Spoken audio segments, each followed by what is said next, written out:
സങ്കീർത്തനം 30-1 കർത്താവേ, ഞാനങ്ങയെ പാടി പുകഴ്ത്തും, അവിടുന്ന് എന്നെ രക്ഷിച്ചു.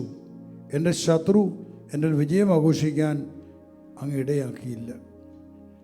ഒന്നേറ്റു പറഞ്ഞ്, കർത്താവേ, ഞാനങ്ങയെ പാടി പുകഴ്ത്തും, അവിടുന്ന് എന്നെ രക്ഷിച്ചു. എൻ്റെ ശത്രു എൻ്റെ മേൽ വിജയം ആഘോഷിക്കാൻ അങ്ങ് ഇടയാക്കിയില്ല. എൻ്റെ ശത്രു എൻ്റെ മേൽ വിജയം ആഘോഷിക്കാൻ അങ്ങ് ഇടയാക്കിയില്ല. Hallelujah, hallelujah. നിൻ്റെ ശത്രു നിൻ്റെ മേൽ വിജയം ആഘോഷിക്കാൻ ഇടവന്നിട്ടുണ്ടോ? ഉറപ്പാണോ? ജീവിതത്തിൽ എവിടെയെങ്കിലും തലത്തിൽ എവിടെയെങ്കിലും ശത്രു, അത് പിശാചാണ്, അവൻ എവിടെയെങ്കിലും സന്തോഷിക്കാൻ നീ അവസരം കൊടുത്തിട്ടുണ്ടോ? അവസരം കൊടുത്തിട്ടുണ്ട്, ഇല്ലെന്ന് പറയാൻ പറ്റില്ല. പക്ഷെ അവൻ വിജയം ആഘോഷിച്ചിട്ടുണ്ടോ നിന്റെ മേൽ? ഒരിക്കലും വിജയം ആഘോഷിക്കാൻ ഇടവരാതിരിക്കട്ടെ. എപ്പോഴും നമ്മുടെ മേൽ കർത്താവ് വിജയം ആഘോഷിച്ചുകൊണ്ടിരിക്കണം. Hallelujah, hallelujah.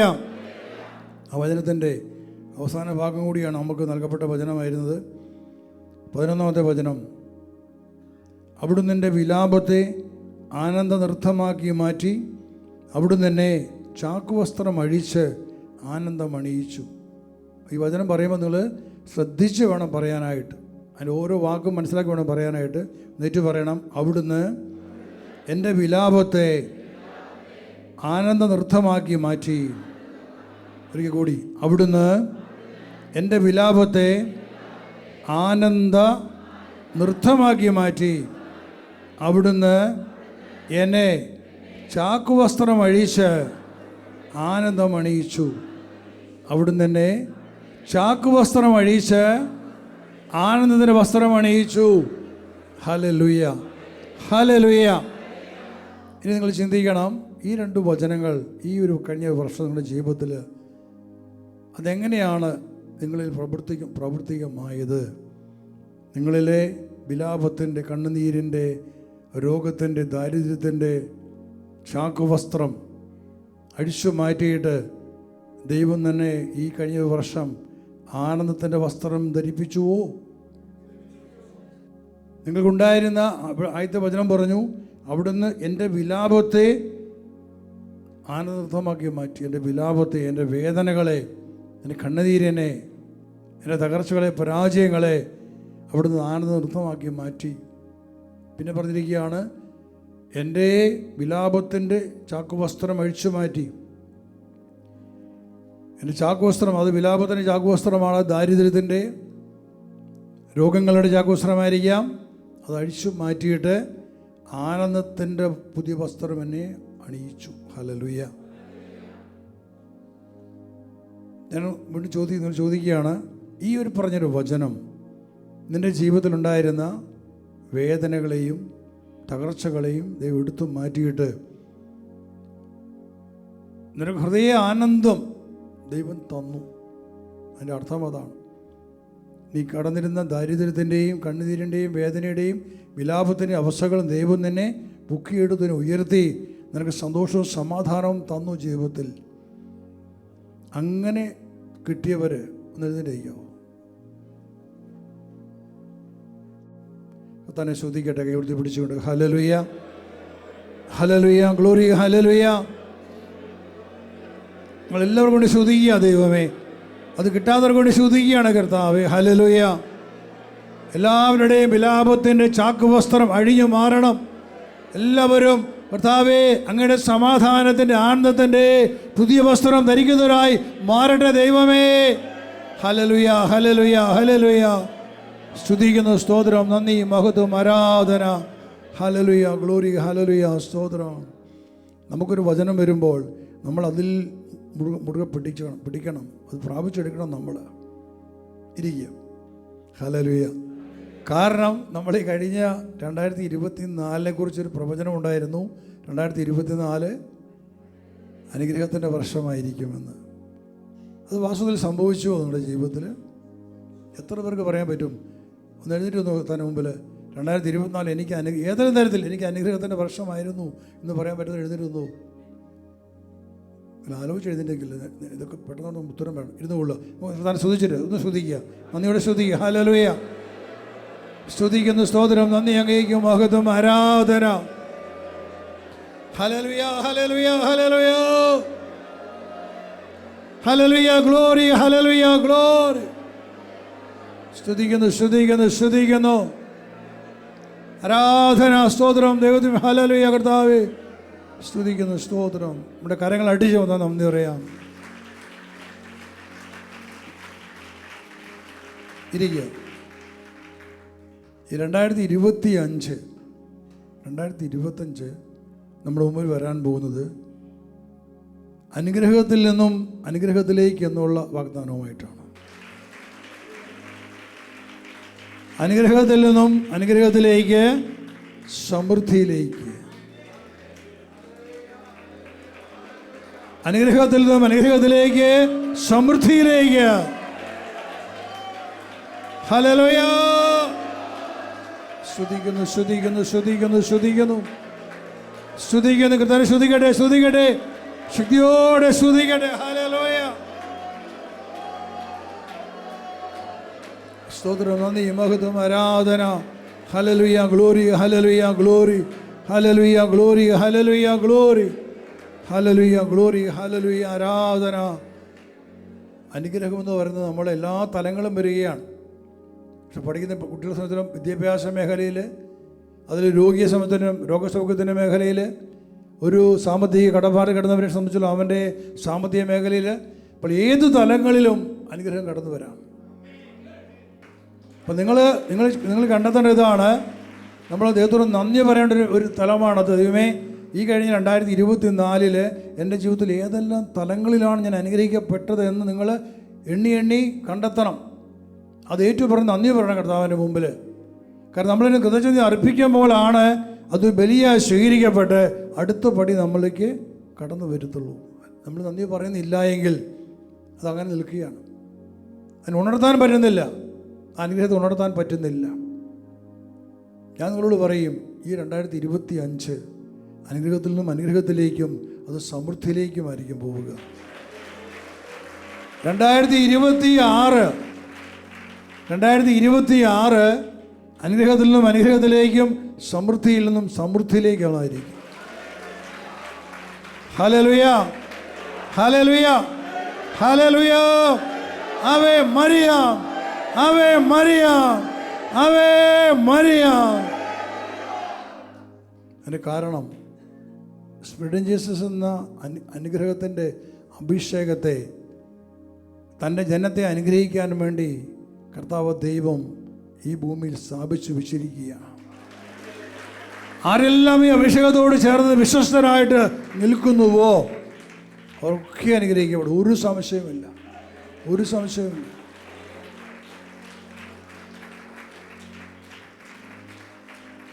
കാരണം ഞാൻ കണ്ടത് അനേകം സംഭവങ്ങളുണ്ട്. അസാധ്യങ്ങളെ സാധ്യമാക്കുക ഒരു ദൈവത്തെയാണ്. അനേകം കാര്യങ്ങൾ ഞാൻ കണ്ടത്. അസാധ്യങ്ങളെ സാധ്യമാക്കുക ഒരു ദൈവം.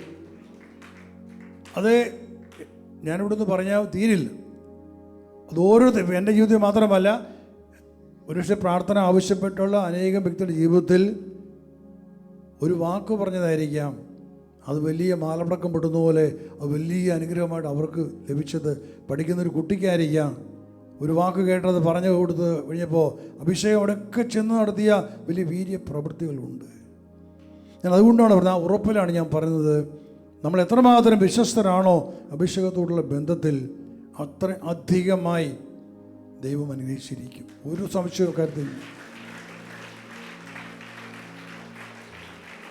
ഇരുന്നുകൊള്ളു. പത്രോസ് ശ്രീയ നമ്മോട് പറയുന്നു, പഠിപ്പിക്കുന്നു. പത്രോസ് ലേഖനം 3:8 അനുഗ്രഹം അവകാശമാക്കാൻ വിളിക്കപ്പെട്ടവരാണ് നമ്മൾ. അനുഗ്രഹം അവകാശമാക്കാൻ വിളിക്കപ്പെട്ടവരാണ്. അപ്പോൾ നമ്മുടെ അവകാശമാണ്. 1 പത്രോസ് 3 തിന്മയ്ക്ക് തിന്മയോ നിന്ദനത്തിന് നിന്ദനമോ പകരം കൊടുക്കാതെ അനുഗ്രഹിക്കുവിൻ. അനുഗ്രഹം അവകാശമാക്കുന്നതിന് വേണ്ടി വിളിക്കപ്പെട്ടിരിക്കുന്നവരാണല്ലോ നിങ്ങൾ. എന്നിട്ട് പറയുക, തിന്മയ്ക്ക് തിന്മയോ നിന്ദനത്തിന് നിന്ദനമോ പകരം കൊടുക്കാതെ അനുഗ്രഹിക്കുവിൻ. അനുഗ്രഹം അവകാശമാക്കുന്നതിനു വേണ്ടി വിളിക്കപ്പെട്ടിരിക്കുന്നവരാണല്ലോ നിങ്ങൾ. ഹല്ലേലൂയ. അപ്പോൾ ഇവിടെ ഒരു വ്യവസ്ഥ കൂടി പറഞ്ഞിട്ടുണ്ട്. ഈ അനുഗ്രഹം അവകാശമാക്കാൻ നമ്മൾ വിളിക്കപ്പെട്ടു. പക്ഷെ അങ്ങനെ വിളിക്കപ്പെട്ട നമ്മളെ സംബന്ധിച്ചോളം നമ്മൾ ഒരിക്കലും തിന്മയ്ക്ക് പകരം തിന്മ കൊടുക്കരുത്, നിന്ദനത്തിന് പകരം നിന്ദനം കൊടുക്കരുത്. മറിച്ച് എന്ത് ചെയ്യണം? എന്ത് ചെയ്യാനാണ് പറഞ്ഞത്? അനുഗ്രഹിക്കുക. അനുഗ്രഹിക്കുക. നിന്നെ ശപിക്കുന്നവരെ നീ അനുഗ്രഹിക്കുക. അത് നിനക്ക് അനുഗ്രഹത്തിൻ്റെ വഴിയാണ്. നമ്മൾ ഈ പറയുന്ന ഈ വാഗ്ദാനം, ഈ അനുഗ്രഹത്തിൽ നിന്നും അനുഗ്രഹം അത് സമൃദ്ധിയിലേക്ക് എന്നുള്ള ഈ വാഗ്ദാനം നമുക്ക് എങ്ങനെ പ്രാപിക്കാൻ സാധിക്കും? എന്താണ് അനുഗ്രഹത്തിലേക്കുള്ള വഴി? ഏത് വഴിയിൽ പോയാൽ നമുക്ക് അനുഗ്രഹം പ്രാപിക്കാൻ സാധിക്കും? ഇപ്പം രക്ഷയുടെ വഴി ഏതാണ്? ആരാ രക്ഷയുടെ വഴി എന്ന് പറയുന്നത്? യേശു. യേശു പറഞ്ഞു, ഞാനാണ് വഴിയും സത്യവും ജീവനും. അപ്പോൾ സ്വർഗത്തിലേക്കുള്ള വഴി യേശുവാണ്, പിതാവിലേക്കുള്ള വഴി. അതുപോലെ തന്നെ ദൈവത്തിൻ്റെ അനുഗ്രഹങ്ങൾ പ്രാപിച്ചെടുക്കാനുള്ള വഴിയുണ്ട്. ആ വഴി എന്താണ്? ഇതിനെക്കുറിച്ച് നമ്മളിപ്പോൾ ചിന്തിക്കുന്നത്. നമ്മൾ തിരുവനന്തപുരത്ത് കാണുകയാണ്, ഒരു പ്രത്യേക കാലഘട്ടത്തിൽ കർത്താവ് ദൈവം ഒരു മനുഷ്യനെ ആദ്യം തിരഞ്ഞെടുത്തു, അബ്രാഹത്തെ. പിന്നീട് അബ്രാഹത്തിൻ്റെ മകൻ ഇസ്ഹാക്കിനെ, ഇസ്ഹാക്കിൻ്റെ മകൻ യാക്കോബിനെ, 3 പേരെ ദൈവം ലോകം മുഴുവന് വേണ്ടി, ലോകത്തെ മുഴുവൻ അനുഗ്രഹിക്കാൻ വേണ്ടി ഈ 3 നാമങ്ങളെ ദൈവം സ്ഥാപിച്ചു. ഈ 3 പേരെ ദൈവം സമൃദ്ധമായിട്ട് അനുഗ്രഹിച്ചു. അബ്രാഹാമത്തിൻ്റെ വലിയ വിശ്വാസവും വിശ്വസ്തതയും, അവൻ ദൈവത്തിൽ സമൃദ്ധി കണ്ടെത്തിയവനാണ്. സ്വന്തം പുത്രനേക്കാൾ ഉപരിയായി അവൻ ദൈവത്തിൻ്റെ കൽപ്പനയെ അനുസരിക്കാൻ അബ്രഹാം തയ്യാറായപ്പോൾ കർത്താവ് ഒരു വാഗ്ദാനം കൊടുത്തു, നിന്റെ സന്തതിയിലൂടെ ഭൂമുഖത്തെ കുടുംബങ്ങളും ജനതകളും അനുഗ്രഹിക്കപ്പെടും. അങ്ങനെ അബ്രഹാം ദൈവത്തിന് മുമ്പിൽ അവൻ പ്രീതി കണ്ടെത്തിയവനായിട്ട് മാറി.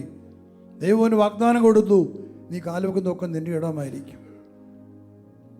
നീ കിഴക്കോട്ടും പടിഞ്ഞാറോട്ടും തെക്കോട്ടും വടക്കോട്ടും നടന്നുകൊള്ളുക, നീ എവിടെ കാലുവെക്കുന്നതൊക്കെ നിനക്കുള്ളതാണ്. വളരെയേറെ അനുഗ്രഹങ്ങളാണ് അബ്രഹാമിന് ദൈവം കൊടുത്തത് ആ വിളിയിൽ. അതിനുശേഷം വന്ന ഇസ്ഹാക്കിനെ ദൈവം അനുഗ്രഹിച്ചു.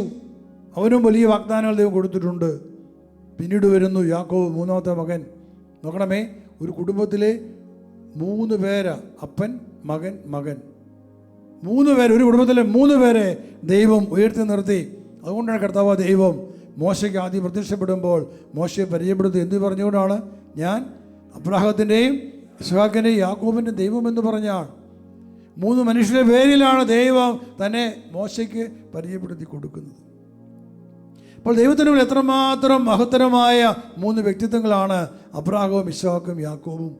എന്തുകൊണ്ടാണ് ദൈവം അവരെ ഉയർത്തി നിർത്തിയത്? അബ്രാഹത്തിൻ്റെ വിശ്വസതയാണ് കാരണം. പക്ഷെ എന്തിനു വേണ്ടി ദൈവം അവരെ ഉയർത്തി? അത് നമ്മൾ പുറകോട്ട് ചിന്തിച്ചു പോയി കാണാൻ സാധിക്കുകയാണ്.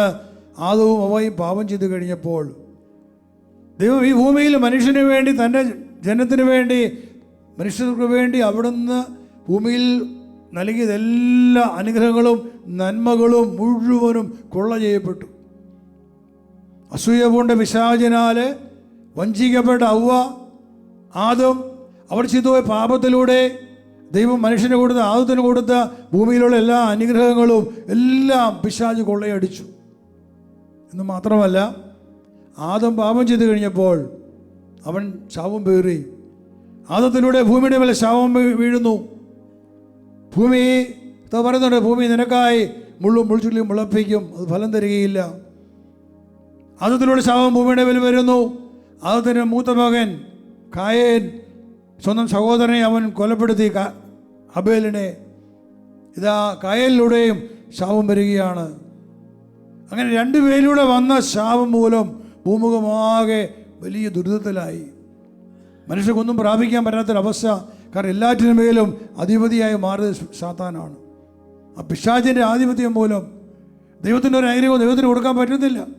തൻ്റെ മക്കളാണ്, തൻ്റെ മക്കളെ അനുഗ്രഹിക്കാൻ തന്നെ കൊണ്ട് പറ്റുന്നില്ല. കാരണം പിശാചെല്ലാം കൊള്ളയടിച്ചു, എല്ലാം അവൻ അധീനതയിലാക്കി. അങ്ങനെ സാത്താൻ കൊള്ളയടിച്ച് അവൻ അധീനതയിലാക്കിയ ഈ ഭൂമുഖത്തെ ദൈവം വെച്ചിട്ടുള്ള അനുഗ്രഹങ്ങളെ തൻ്റെ ജനങ്ങൾക്ക്, തൻ്റെ മക്കൾക്ക്, തന്നെ അന്വേഷിക്കുന്നവർക്ക് കൊടുക്കണം. അവിടെയാണ് അബ്രഹാം വിജയം വരിച്ചത്. അബ്രഹാം ദൈവത്തിൻ്റെ ഹിതത്തിന് മുമ്പിൽ ഒന്ന് അവൻ സ്വന്തം നാടും വീടും വിട്ട് കർത്താവ് ദൈവം വിളിച്ചു കഴിഞ്ഞപ്പോൾ അബ്രഹാം എല്ലാം ഉപേക്ഷിച്ച് പോരുകയാണ്. മാതാപിതാക്കളെ കുടുംബം എല്ലാം ഉപേക്ഷിച്ച് കർത്താവ് പറഞ്ഞു, ഞാൻ കാണിച്ച ദേശത്തേക്ക് നീ പോകണം. എങ്ങോട്ട് പോകണമെന്ന് അറിയില്ല. അപ്പോൾ എങ്ങോട്ട് പോകണമെന്ന് അറിയാതെ അവൻ ദൈവത്തിൻ്റെ വിളി കേട്ട് ഇറങ്ങി പുറപ്പെട്ടു. അവിടെയെല്ലാം ദൈവം അബ്രഹാത്തെ സംരക്ഷിക്കുകയും പരിപാലിക്കുകയും ചെയ്യുകയാണ്. അവനെ അനുഗ്രഹിക്കുകയാണ് കർത്താവ് ദൈവം എല്ലായിടത്തും. ക്ഷത്രിയരെ ദുരിതങ്ങൾ അബ്രഹാത്തിനുണ്ടായി. ഇടയ്ക്ക് സമയത്ത് 2-3 പ്രാവശ്യം സാറ നഷ്ടപ്പെട്ടു. അവന് ഒത്തിരിയേറെ വേദന ഉണ്ടായിട്ടുണ്ട്. പക്ഷെ അവിടെയെല്ലാം അബ്രഹാം ദൈവത്തെ മുറുകെ പിടിച്ചു. പിന്നീട് ഇസ്ഹാക്ക്, പിന്നീട് യാക്കോബ്, 3 പേരും ദൈവത്തിന് വിശ്വസ്തരായിട്ട് നിന്നു.